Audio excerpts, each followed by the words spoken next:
Let's go for it, brother. Okay, here we go.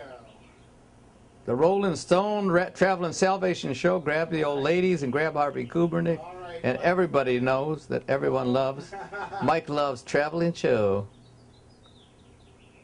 I did pretty good on the Mike Love thing. You did good on everything. You did Al Jardine and Mike I'm Love. shutting this off, and I'm all yours.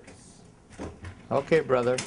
You're the interviewer, boy. Now remember, I'm not on camera. Put the head up a little bit just so we see No, full no, looks good. Look here. Okay, hold on a Take look. second. We're rolling. Oh, wow. We're rolling. Oh, that looks great. I got his CD right there. CD in the background, fan. So, That's really good. so what I want you to do is sit right by here so that he will, you will have a... Where's your phone? He doesn't want your phone to ring. You don't have to worry about it. He's worried about it. But I'm leaving all...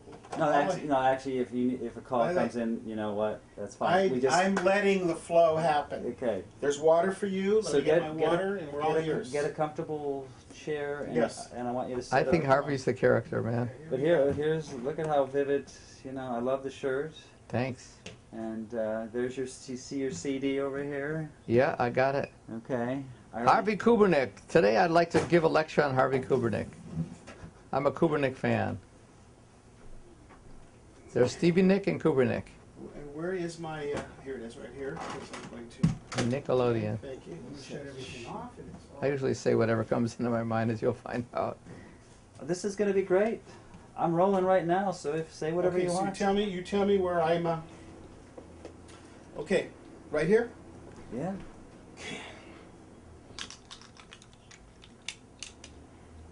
We're rolling, Mr. K. Okay, so just so you know, I'm going to be using bits and pieces of this, of a small transcription for his website. Okay. You know how people are, song, mini paragraph, concept. The real usage is earmarked for DVD streaming or his people in England. And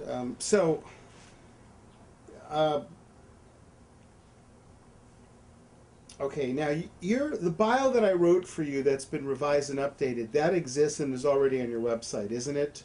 Yes. One of the record label ones, or it's been tweaked. Yes, there's a bio on my website. Okay. And it's been updated by Sherry Klinger. And does it have California Feeling? And California Feelings on it, and also Dick Gutman wrote something, as you saw in the beginning. So we don't have to spend too much time on bio, so let me ask you. Oh. I'm merely a guy... let's just specifically, before we talk about California Feeling, the album, and the tracks and the individual songs that you've written or co-wrote that people have interpreted and done renditions of, just for camera purposes, I'll ask you the question, and you can just freeform on this. You have had an active personal, emotional, spiritual, and even a fiscal relationship with the Beach Boys as far as recording sessions and even being a Brother Records staff songwriter in the late 60s. So before we set up this record, shall we say it's a tribute to the Beach Boys related music path crafted by you, talk to me about your relationship with the Beach Boys and Brother Records that just might be the foundation of why this current record, California Feeling, even came together. Well, the way that I got involved with the Beach Boys was that I was staying at the YMCA in Hollywood, and there was a guy named Mark Lindsay Buckingham there. Not the same one, but the same name. It's really odd. And he had a 12-string guitar. And I wrote this song called Leaves of Grass, based on the Whitman poem. And it was, leaves of grass, paint them green, look through them to things unseen. They make the flowers grow to the sky, they make the little baby cry. Watch them touch the ground as the leaves fall down. They are all people, all places, and all things. Everything I can see in the leaves of grass is a part of you and me. Watch them touch the ground as the leaves fall down. And it went on and on. So I went into Ascot Recording Studios, which was on way down on Sunset in the old days, or Hollywood, I forgot which one. And for $15, I made a little acetate demo, which you remember, and I funded it. big money in those days when you could get a room at the Y for $15 a week, and which I had to get subsidized by working and doing all kind of crazy stuff. So anyway, I recorded that with Mark writing the words, and I went to Jim Critchfield, who worked with Jay Ward, Bullwinkle. And I used to sit in the office with Jay Ward, who was a huge fan of mine, and sing him these folk songs. And then I played him the demo, Leaves of Grass, and Jim said, you know, Brian Wilson's a friend of mine. They just started a new record label, Brother Records. Now, in those days, I had granny glasses before John Lennon, and I had a bag full of lyrics, all handwritten, scrawly. Nowadays, they would think I'm a homeless guy on the street. Some people still do. And then, so anyway, I went in there, and Jim set up the meeting, and I met Arnie Geller and Steve Korthoff before I met Brian. And they liked my material, and they set it up for a meeting with Brian. And then the next thing I knew, they offered me and Mark a contract as artists. We were called Zarathustra and Thalibius. I was Zarathustra, of course, and Mark was Thalibius. And we looked it up on some map in Tibet or something, Zoroastrianism. Anyway, I knew that I liked Nietzsche, and he wrote Verspeck and Zarathustra. So anyway, we did this song, and Carl Wilson produced it after I signed with Brother Publishing. And it was a wonderful song, Studio B, Capitol Records. You know all the history with Capital B. And so it was a very exciting time. And I wasn't much of a singer, but Carl said, because I wanted to do spoken word things. But Carl said, Stevie, when you sing, go soft. Leaves of grass, paint them green. And then you hit the notes, and then you add the volume. So he made a non-singer into where I was actually could almost sing, although I still never claimed. But as a speaker, I had the gift.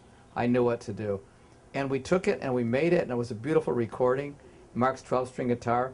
But when we went to put it out, the radio station said, you can't put this out on the radio, it's marijuana.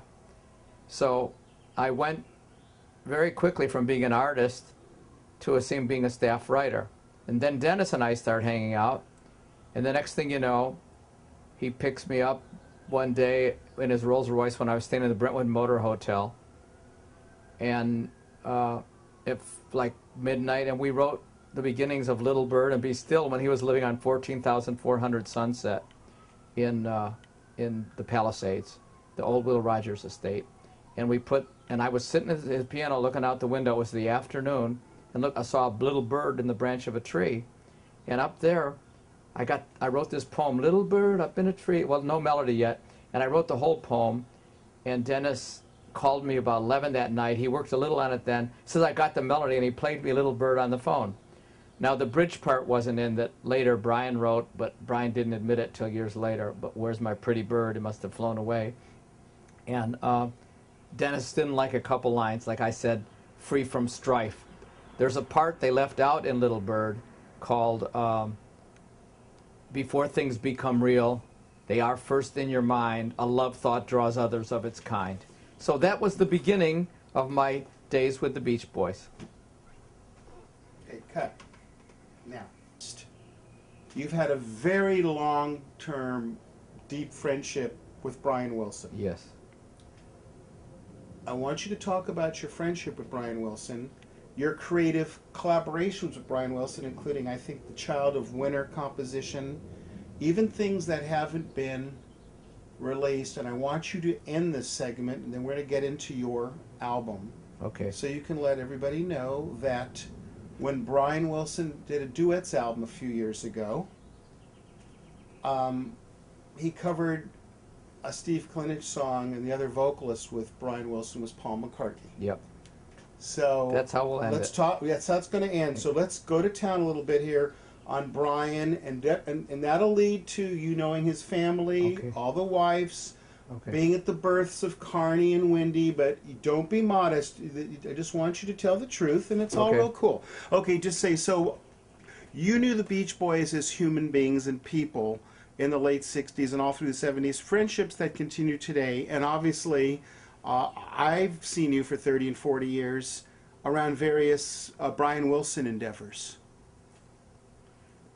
now I'd like to tell you about my relationship with Brian Wilson. Brian Wilson, to me, helped me in the beginning, especially more than any person that I ever met. He believed in my poems. He believed in my songs. He saw good in me. And Dennis is the one that took me to Brian. And Brian and I have had so many collaborations and done so many things. The period when he wasn't doing anything, we did a song, we did the album A World of Peace Must Come, which came out. Brian was so into this record, he took me around to the heads of all the studios, Mo Austin, everyone, trying to get this record released. And he was the motivation behind it. He wanted to make it like a home recording. Now, this was the initial stage of it.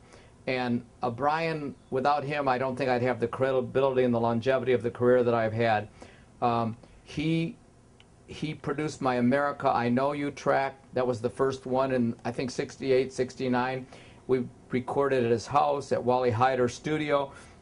And he got the top players, Tommy Morgan, Stella Castellucci, all kinds of people, as you can see on the credits for America, I Love You, America, I Know You. And he let them improvise. He gave them a basic musical sketch and let them improvise on it. Later on, Brian and I wrote Child of Winter. I'm going really giving you just the survey. But that actually came out as a retail release. I've heard Child of Winter on reissues. Yeah. And so talk about Child of Winter, including how it came together, the writing session, and the kind of situations you have when you work creatively with Brian, because it's the underpinning of this tribute record we're about to get to. The way we came up with the idea for Child of Winter, Carney and Wendy, I think Carney was about 6 and Wendy was 4 or 5, something like that. And they came into the studio and played the bills, and Brian said, let's write a record that kids could have fun with. Now, we went to Brother Studios, which was in Santa Monica then, and we got everyone there, and we just had a lot of fun with this Christmas record. And then we combined it with the Here Comes Santa Claus. But I wrote the lyrics at Brian's house on Bellagio, and then we went into the studio, Brother Records, and Marilyn was so sweet, always there, and Carney and Wendy were playing the sleigh bells on this. And on the original Child of Winter, I played the kazoo. I consider myself a great kazoo player. I may be the only one that does. But and we had so much fun with that record. Somehow it got released only a few days before Christmas. It didn't have the proper release that we wanted to with it. And I had a chance to get Brian on some shows, and I had some other problems with different members about not wanting to commercialize them, which I didn't even know what that meant. So it never really caught the light of day, but we always loved that record.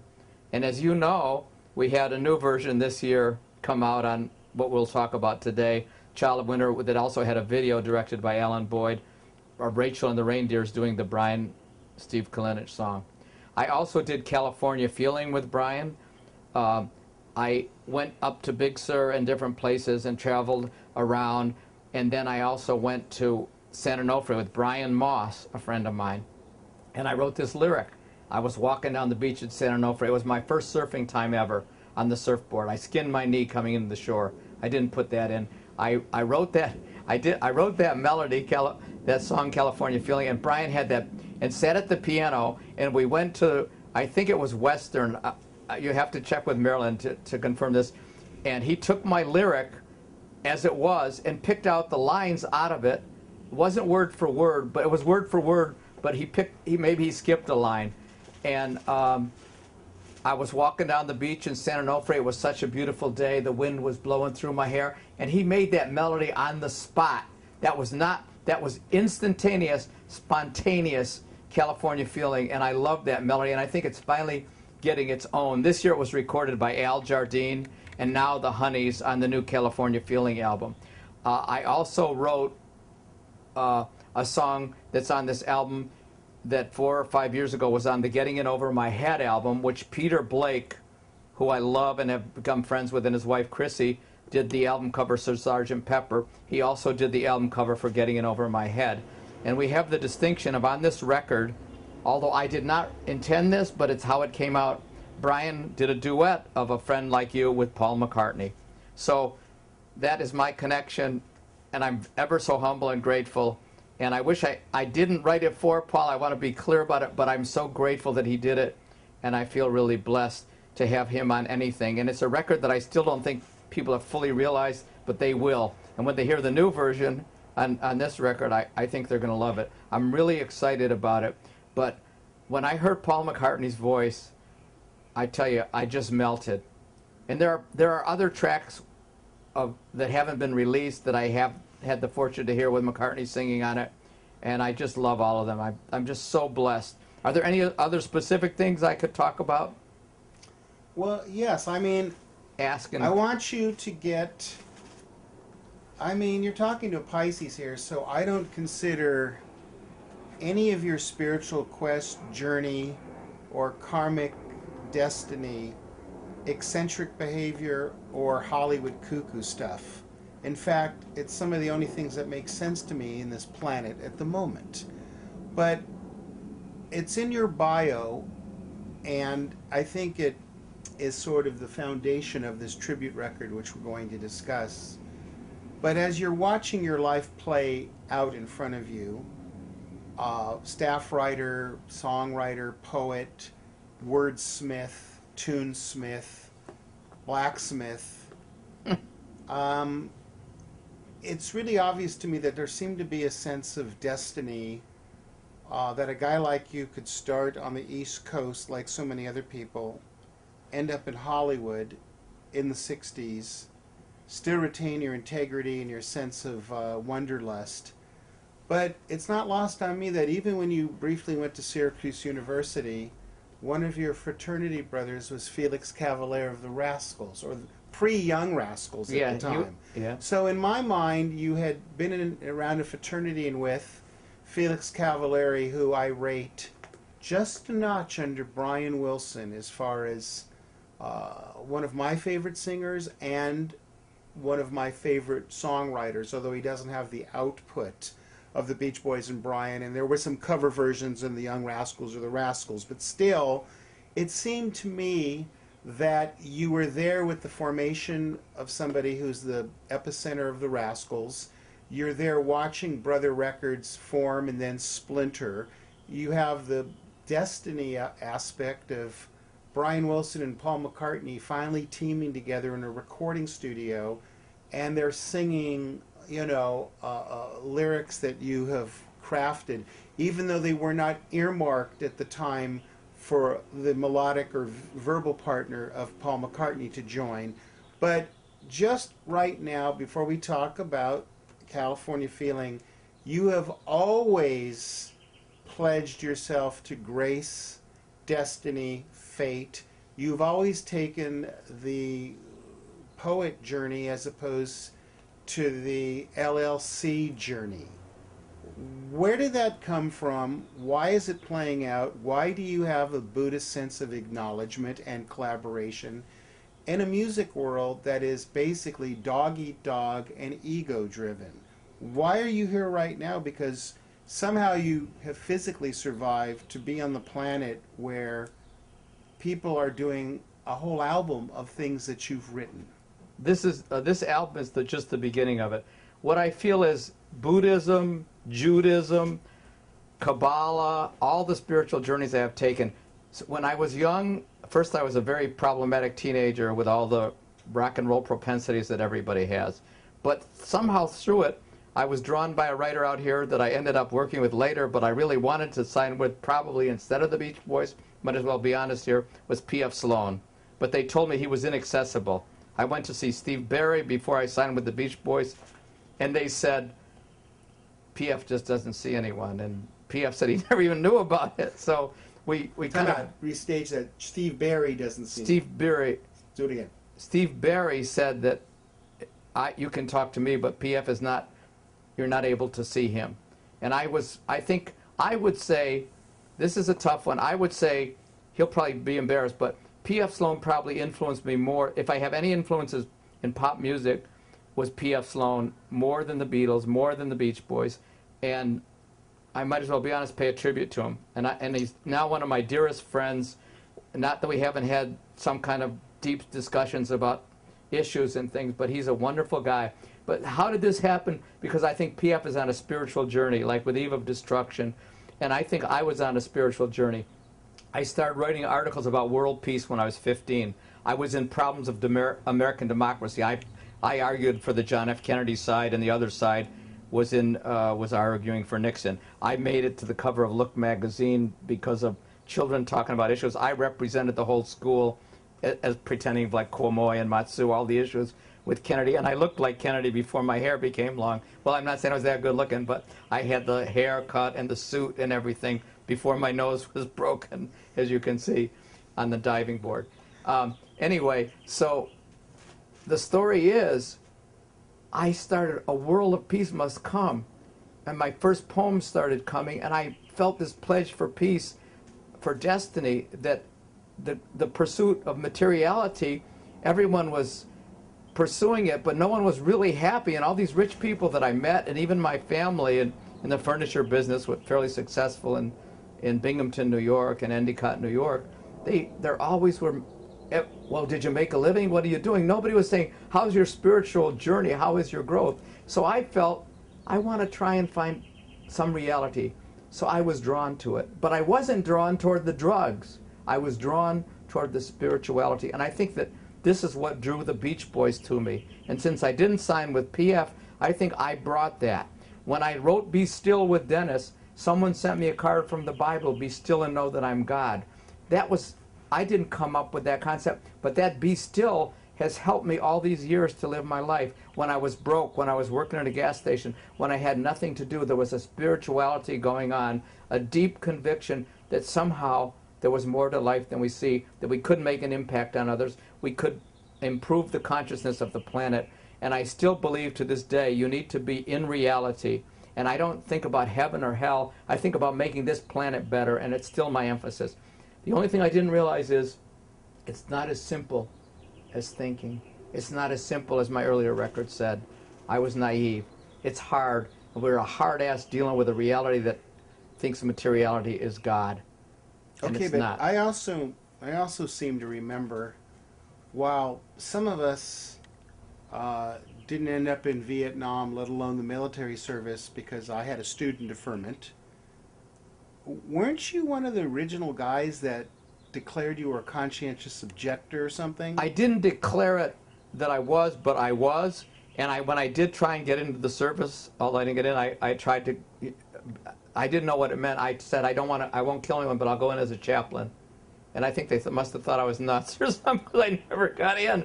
And I thought, if I'm going to get killed, I want to do it with peace.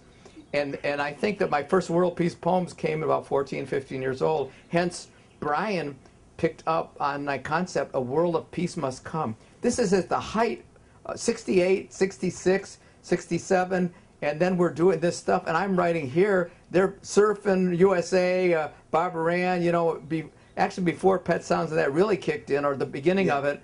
And here I am talking about, you know, the most uncommercial, and I think that at first I was disturbing to the Beach Boys because I was a whole other realm, not a commercial realm, but a realm about peace and like that, although now it's become commercialized. But when I was doing it, people looked at you like you were wacko. But I also remember that as a Beach Boys, or actually as a Brother Record staff writer, and you later ended up being a staff writer for Joe Bett Music. I mean, Mary Wilson at the Supremes covered one of your songs, I seem to remember. Yeah. So you've had the destiny to be involved with a songwriting division of the Beach Boys Brother Records. I love Mary Wilson. And a songwriting division of Motown Joe Bett Music. But I also know poetry and the word has always been your focus, as opposed to instrumentation and the music and melodies and all I that. can write some good melodies too. Yes. Okay, so one other thing before we conclude the foundation aspect of this California Feeling journey we're going to discover and examine song by song. Because it's topical, you had one of your songs 20 years ago with the Beach Boys on their Good Vibrations 30th anniversary box set. Yes. What was that? Little Bird. Right, and that's kind of become a perennial tune that's been reissued. Yeah, it's gone gold, and it gets reissued. And on this new album, I am so touched because people ask me one of the best things about writing for the Beach Boys, and I hope you'll put this part on tape, was meeting Marilyn Wilson. And I mean that. And I love Brian and Dennis, and I remember meeting Marilyn Wilson, and through her becoming friends with Carney and Wendy Wilson. Okay, well, we're going to get to that in a second, but I think it's apropos. We are looking at a Beach Boys continued renaissance, which this fall, the Smile Sessions box set is coming out, and at the end of the year there'll be a multi-disc, compilation album of the Beach Boys 50 years, literally on their Capitol Records, half a century. And a Dennis movie. That is being developed. But I would be remiss, and even though it's maybe not totally reflected in the California Feeling disc tribute record where your material's on display and voiced by dozens of people, but you, Stephen Kalinich, have had a bird's eye seat to the Smile Brian Wilson led expedition. So talk to me, because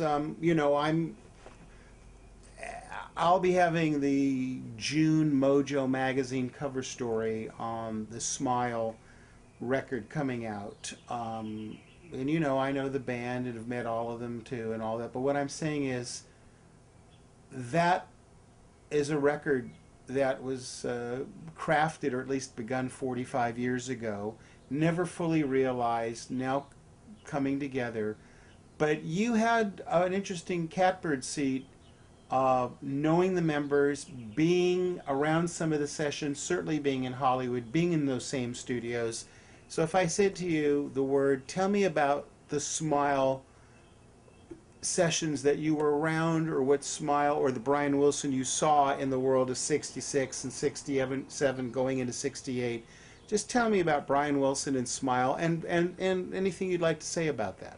I would say this, rather than directly talk about Brian Wilson and Smile, I would say that, put it this way, Brian Wilson, when he heard World of Peace, and when he heard some of my galactic symphonies and my poems in those days, the reason the kinship is with Smile, and I'm going to talk about that because that's what I know, is that Brian would understand my thoughts before I would speak them.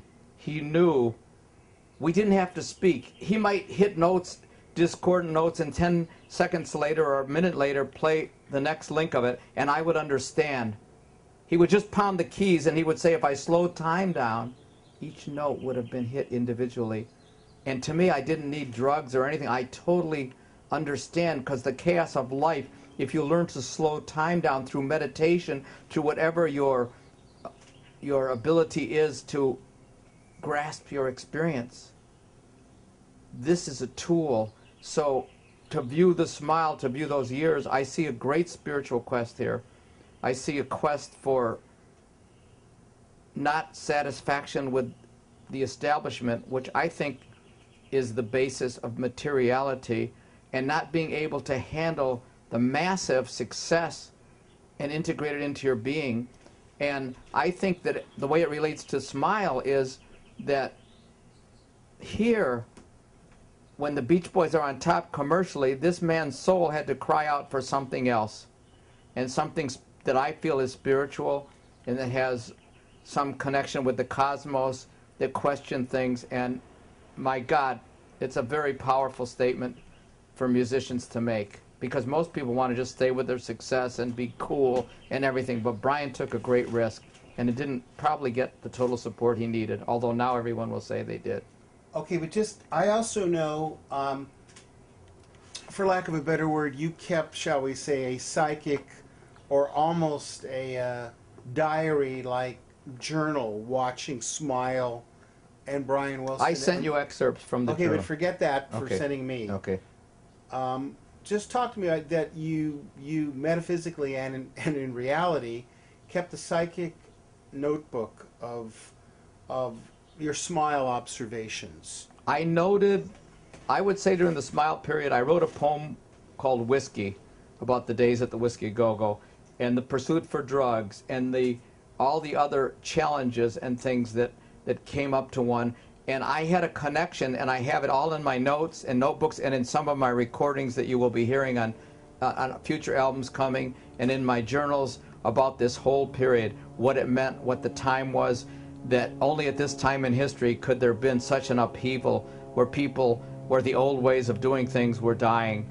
In fact, in one of my poems, I said something like the lower self, the death of the self, the dying to like Candy-Face Lane below the gate is filled with only fright and hate, and has brought man to this terrible state. A candy kiss here, a candy kiss there, words no heart in them, nothing but air. Below the facade of the race lies, below the facade of the candy face lies the destruction of the race of all mankind, looking so desperately, hoping to find in the glimpse of the real, a hush of the scream.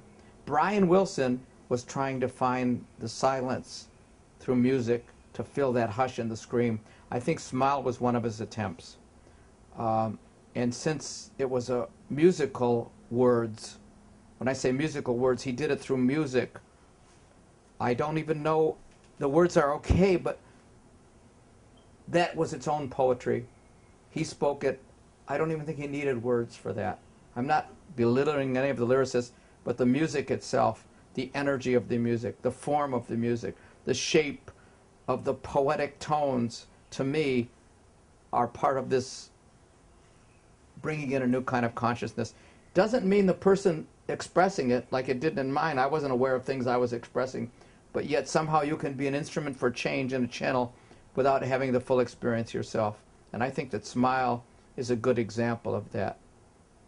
Okay, Does that make sense? Yeah. Wasn't that nice? Yeah. Okay, now, are these 1 or 2 hour magazines? You're filming. About an hour and 5. Okay, so We're at 31. So okay, so we can do a couple of them. Time out. We're now we're going into your thing, and we can lock this in 40 minutes or something, because we're gonna remember, people can only hang for 5 or 10 minutes on video.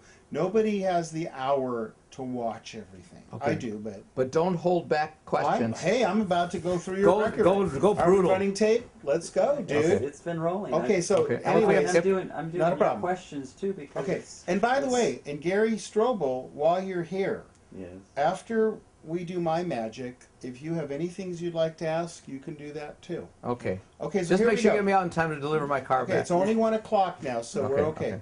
So let me ask you, there's a new album out on MS Records or MS Productions. Miss Music Records. Yes, okay, so Carol. so the title is California Feeling, Words and Music by Stephen Kalinich and Friends. Tell me, I mean, the compilation was produced by Mark Lynette and Alan Boyd, and the executive producer, obviously, is Carol Schofield for Miss Music Records. Tell me about even the concept of how this began before we run through the tracks on the record. I would say, and check with him before you do it, I had a surgery, prostate surgery. I didn't have a place to stay. My condo was being rented out that I owned, since has sold by Marilyn. And Mark heard about it, and I was going to start to look for another place. I was renting a house from a friend of mine. And he said, well, you could rent my house, or most of it. He said, come out and take a look. And I went out, and I stayed there. I was at the bottom of the barrel. I was losing my condo because I couldn't afford the payments. I just want to be honest about this thing. And I moved in. So we started talking, Mark and I, about different things. He has the house a few blocks away. And he knew this lady from a record company, and I'd been there a few months, and he had an idea. He says, maybe you get some of your friends to contribute tracks, and we'll try and put something together, or maybe I can get you some front money, because I was totally broke, totally destitute. Not totally, but you know what I mean, Harvey. You've been there. God, because I'm not supposed to tell everyone if you want to say that. So anyway, I'm not too easily edited. And so we started talking to Carol, and and she said, okay. And Wait a second. I've been there. That's pretty good. I've been there. I've been there. You have been. I've been paying $588 a month for Kaiser Life Insurance for decades. Okay? That's some people's rent. So, health insurance. So, anyways, and I haven't really recorded under my own name, but I certainly have some empathy with the artist's plight and the pickle. You are an artist to me. And let's just say that my journey is parallel on some levels, but it's a whole different bag. Yeah. I mean, I've never had the luxuries of being a Joe Betts songwriter, a Brother Records songwriter, or people marshaling energies around me to represent me, tour me, book me, put out records under my own name. Maybe I'll do it. Yeah, well, that's what I'm hinting at. So, but let's also know that today's recording facility is my pad. Okay. So, anyways, so we're getting the gist of how this is being developed, but And Mark Lynette came up with the idea, and I think the original purpose was to get me enough to like pay my rent and get food and pay my insurance, which I'm on Medicare, but you know there's gaps, and I had another surgery and I had no income for a while. I thought I was going to lose my place, but Marilyn Wilson sold a short sale with Tony Patillo and a guy named William, and they were a blessing in my life. I can't tell you, there don't have to be angels. When you have friends like I do, and Harvey, you've been a sweetheart, Marilyn, Daniel, my God, Mark Lynette, Alan Boyd, Brian, I mean, there's so many. I have angels in my life that are on the earth, and that's what the kind of angels I like. And I'm blessed. So it started out like that, but what I didn't realize is we got more than we could handle. We had to start turning down. Keith Reed, that wrote Whiter Shade, wanted to contribute something, but it was too late. I wanted to get the guys from America, but they didn't have time. And Stacy Keach did a poem. We're going to try and get Shirley MacLaine, Tony Hopkins, who has since heard me. So we had to stop. We had so many people. John Tiven, that's producing the Steve Cropper albums now. I met Steve Cropper. The only thing I felt bad that PF didn't contribute a track because he was so darn busy, and our album was bought out by another company. But he spiritually helped me, and I gave him a thank you on the album. But John Tiven wrote this great track, which is a different side of me. Everything's exploding.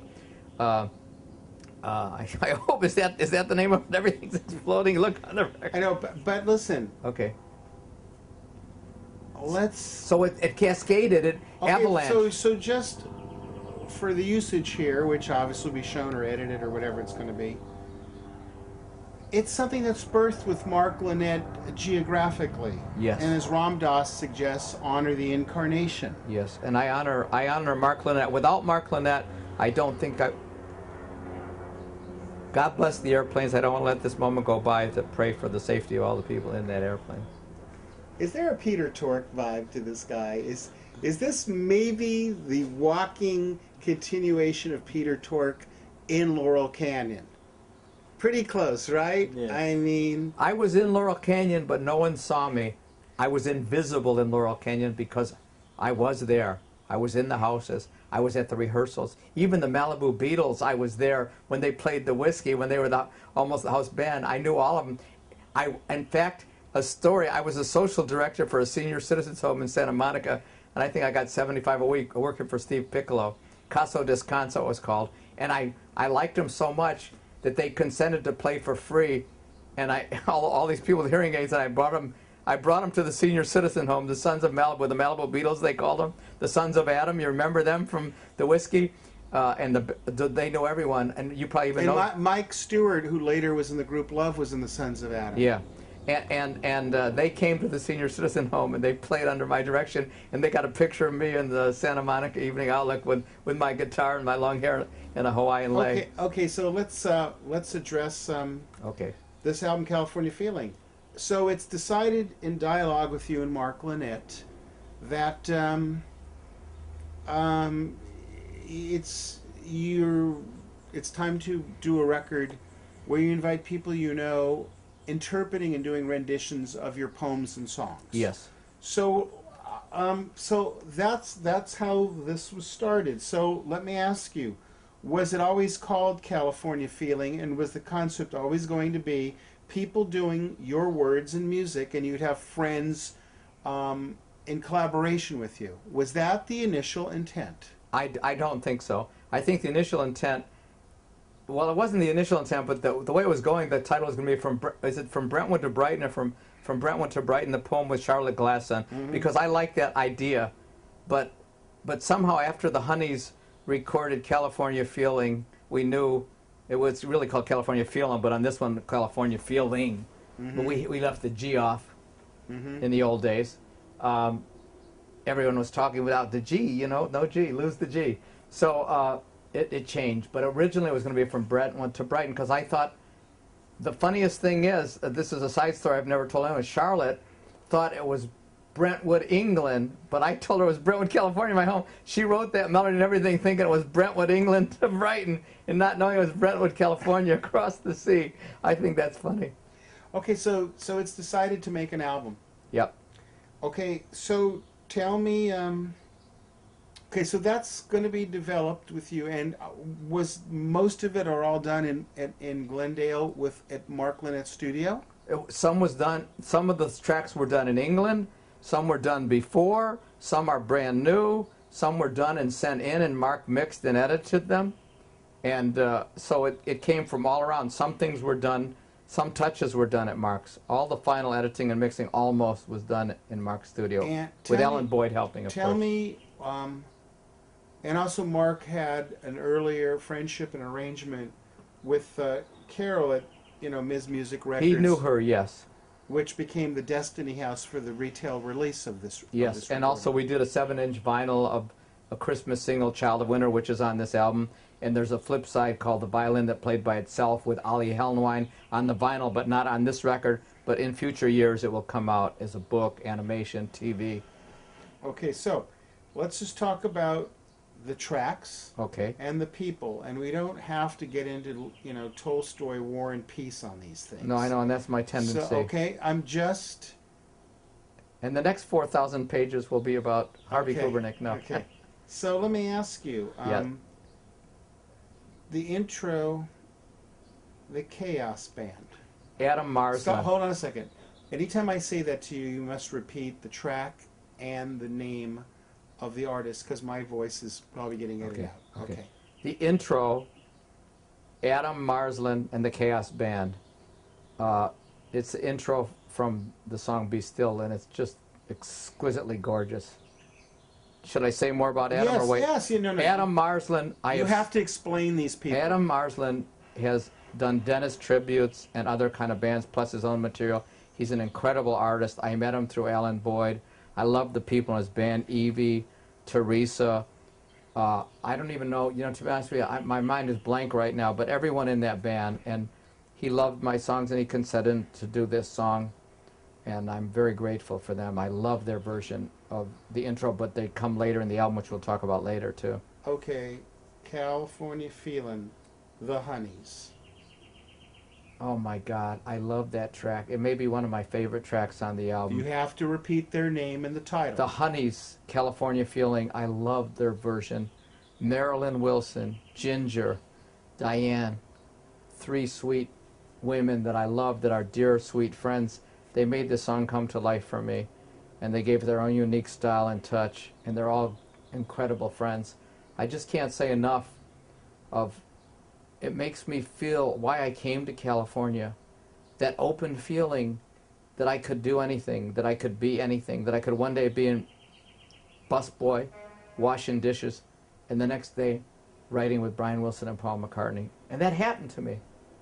Can you imagine? I sat in my room in upstate New York and said, one day I'd love to go to California and write with P.F. Sloan and the Beatles and the Beach Boys and maybe even, and Motown's one of my favorite labels. And I did all 4 of the things. I'm sitting in this little room in Binghamton getting a scholarship to college, major in philosophy and pre-med, thinking I'm going to be a doctor. Thank God, I saved a lot of lives by not becoming a doctor, I'm sure. Ocean, something you did with a guy named Paul Steele. Paul Steele, when I met him, was a 19... Hold on a second. Every time I mention Okay. you must mention the name of the track Okay. and then get into Paul Steele. Okay. The Ocean track with Paul Steele from Brighton, England. When I was in England performing, Ralph Brown the famous actor that was in With Nail and I and all the Star Wars, and just in this movie, what was the name of the movie? The off-coast, offshore DJs. Pirate Radio. Yeah, he played the guy that had the kid on the boat. He's a great actor. He said, you got to hear this young friend of mine, Paul Steele. So I went to his house, and first we watched a movie he wrote, and it made us cry. He's such a good actor. And then he played Paul Steele's album with a guy named Rory. We're sitting in the yard in Brighton, England, where I stayed for 7 months that time. And this guy was incredible. And I met this young guy, was 19 then. He's like 6'3", and he had a major deal with Polydor, and he came here, and David Campbell worked with him. And we got together, and I wrote this poem, Ocean, that I also did with Al Jardine, and I did a version on my Galactic Symphonies with Richard Durant, but I said I want to do another version. So Paul Steele heard my poem, and he wrote a melody, and we wrote a lyric plus my poem, so we combined the poem with his lyric, which reminds me somewhat of Surf's Up. I love this song and this thing. And then when we went into the studio, the whole first section that is quite interesting, I totally improvised it in the studio, so I'd have to learn it. I didn't have any of it written down. The second part is I had scripted, but this part, the beginning intro, was all improvised, on the spot. It was spontaneous creation inspired by Paul Steele's music. Is that enough about that, or for First now? of all, don't ever say anytime, is that enough? Don't ever say those kind of things, even pre-editing, Okay. post-editing. Don't limit the vibe. Okay. I am working overtime on this. Okay. I don't want any abrupt shit like this. Okay. Because it may cut off some impulses that need to be discussed. Okay. But that was enough on him. That was plenty. Okay. Because You can edit that out, okay? he, Well, somebody will. yeah. We're going to get it all, but still, It's I'm great. giving you a rough. This is a rough, Okay. raw It's interview. great. It's great. But I'm just trying to extract the essentials for you. Okay. That's all. Okay, now there's also another track, 111 Crestmont Road, with Stephen Wrigley featuring Glenn Richardson. 111 Crestmont Road, the credits are not correct. It was Glenn Richardson doing the lead on that song. And he did most of the composition, but he and Steve Wrigley did the arrangement, I mean. They wrote the melody. Who are they? Glenn Richardson is a multi-talented artist that lives in Brighton, England, that is with the Brighton Beach Boys. He's also a comedy writer, and he's got a new album of his own things coming out. He is just an incredible musician, and I met him in Brighton through the Brighton Beach Boys that did some shows with me. They might have another name, but that's what they were calling themselves then. And Steve Wrigley is very interesting because he also writes music for the famous Stomp from England, the real Stomp with the instruments and the pipes, and he composes some of their melodies. He's also one of their musical directors with Steve and Luke that runs Stomp. He performs all around the world, and 111 Crestmont Road is my house that I grew up in Binghamton, New York.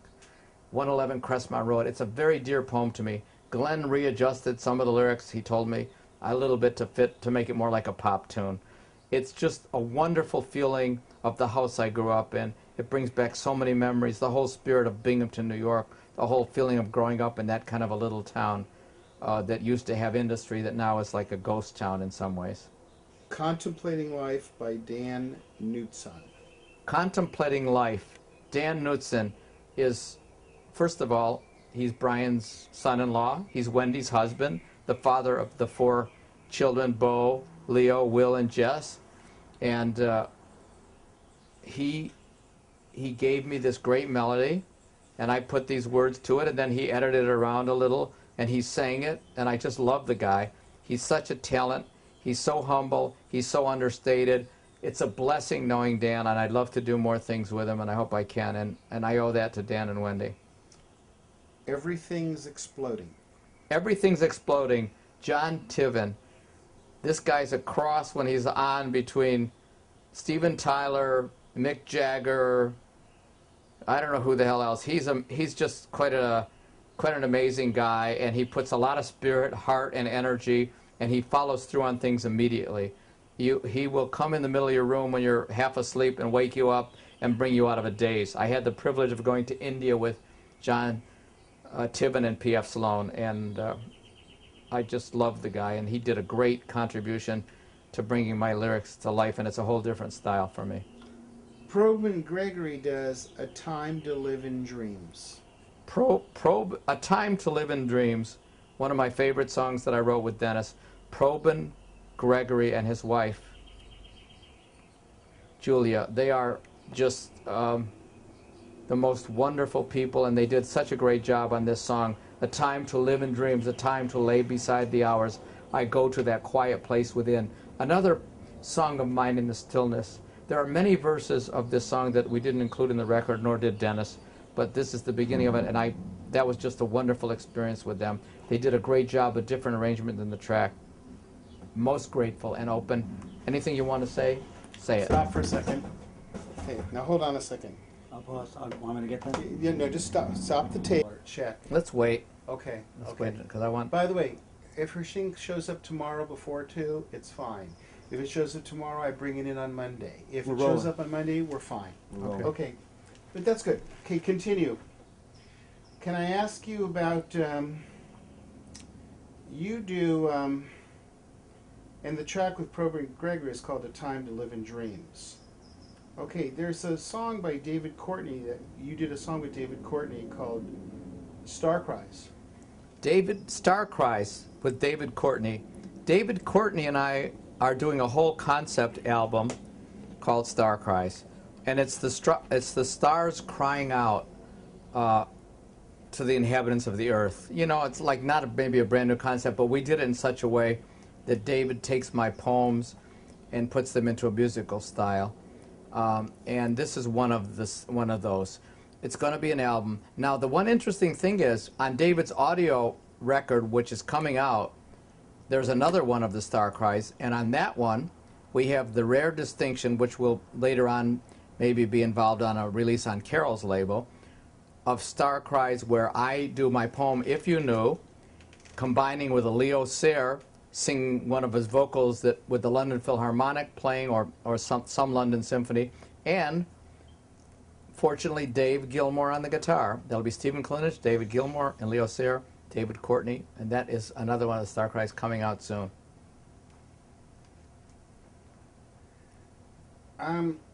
Now there's something that you did with David Marks, Polemics, Poetry, and Peace. Set up who he is and what this is. Polemics, Poetry, and Peace, done with David Marks from the Beach Boys. He played on the first 4 or 5 albums, an original member. He signed there with the contract. An incredible, I say underrated musician who is just a wonderful composer, and I love his singing style and I love his playing style. He studied with John from the Walker Brothers, and so did Carl. And he took this poem of mine and gave it a really good musical track and a musical inspiration. And David and I are going to do our own album called The Circle Continues, which will be coming out very soon. Talk to me just a little bit about him. David Marks had a book out, as you know, about him, written by John Stebbins. And he is one of those people that a lot of people don't know a lot about. But he's one of the original Beach Boys. And when he went out of the group, Al Jardine came back, who was going to become a dentist, I believe. You can check it out. David, you can look up things about him. He played with a group called Moon, I think. He's done a lot of other things. He was roommates with Warren Zevon. He has a long history, and he's a great guitar player. Okay. Great friend. And his Now, wife, Carrie, too. talk to me about Touch Your Skin, Carl B. Wilson. Touch Your Skin, Carl B. Wilson is an amazing singer, I think an amazing songwriter, creative, talented, has a great musicality, is a very kind, decent, good father and good soul. He's the son of Barbara Wilson and Dennis Wilson, my ex-partner. I guess he's still my partner, but he is no longer with us. And this song, Touch Your Skin, is a woman, a love, touching. I want to touch your skin. When you turn out the light, all the different feelings. I want to touch your breast, not know what's coming next. It's that intimate, that love, and he captures it in a raw style, a raw emotional style. I think that he has great, of all the Beach Boys kids that I know and things like that, and in his own right, I think he doesn't like it when I always say it's Dennis's son, but Dennis was my partner and he is Dennis's son. But in his own right, he has the potential. One night at Royce Hall, when Eric Clapton was there, he sang Forever, and Brian was playing on the piano, and Brian started singing, joining in with him when he was singing the lead, and it was the most emotional. Wendy and Carney and I were backstage, and we were all crying. This kid has great potential. He can move people, and I love him. Rainbows by Jez Graham. It's the instrumental version. Top. What? Jez Graham. Time out. Remember. Yes, I remember. You don't have. And remember, it doesn't have to be robotic. It could be Okay. name of guy first, Yeah. Okay. then track, or Okay. track name guy. Okay. Rainbows, the song that I wrote on Pacific Ocean Blue, one of the songs with Dennis. Jez Graham played the most incredible instrumental version of it, abbreviated instrumental version. He made the song come to life. And as a lyricist, you don't hear the lyrics on this, but you can hear them even though they're not spoken. And he plays, it's like water over glass, or glass over water. Mm-hmm. It's such a sweet melody, and he plays it, and it comes alive in me. Little Bird, Carney, and Wendy Wilson. I want you just to talk a little bit about you knowing them and how this thing came together. Little Bird by Carney and Wendy Wilson, their version of the song I wrote with their Uncle Dennis, and also Brian wrote the bridge. Produced by Carney's husband, Rob Bonfilio. I can't say enough about Carney and Wendy Wilson.